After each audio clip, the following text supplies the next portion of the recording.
চোখে হাজারটা স্বপ্ন আর ফাঁকা পকেট নিয়ে বেঁচে থাকার নামই মধ্যবিত্ত।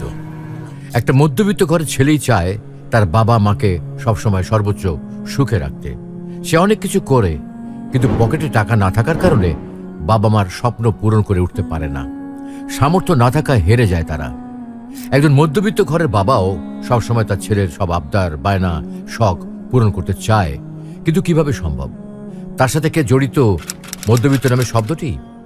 হাজার সুখ দেওয়ার চেষ্টা করলেও সামর্থ্যের কাছে সে ব্যর্থ। সত্যি বলতে কি, মধ্যবিত্ত পরিবারের ছেলেদের চাওয়া পাওয়ার পরিমাণ থাকে বেশি, কিন্তু টাকার অভাবে পাওয়া হয়ে ওঠে না। যদিও পায়, তবে সেটি সামান্যই বটে।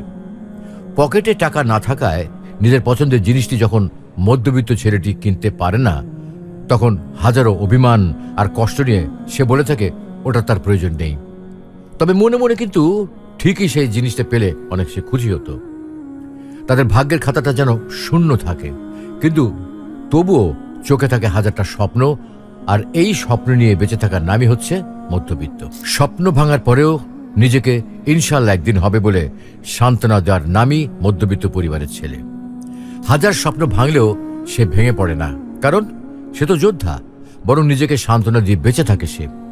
একজন মধ্যবিত্ত পরিবারের ছেলে নিজের হাজারটা স্বপ্ন, বাবা মায়ের স্বপ্ন, চাওয়া পাওয়া পূরণ না হওয়া, এইসব চিন্তায় থাকে, কিন্তু দিন শেষে সবার সাথে কথা বলার সময় মুখের কোণে হাসিটা তার থাকে। তাদের হাজারটা স্বপ্ন ভাঙলেও তারা মুচকি হেসে নিজেদের সান্ত্বনা দেয়, কারণ তারা জানে তারা মধ্যবিত্ত। হাজারটা ইচ্ছাকে পিছনে ফেলে জীবনকে গুরুত্ব দেওয়ার নামই হচ্ছে মধ্যবিত্ত।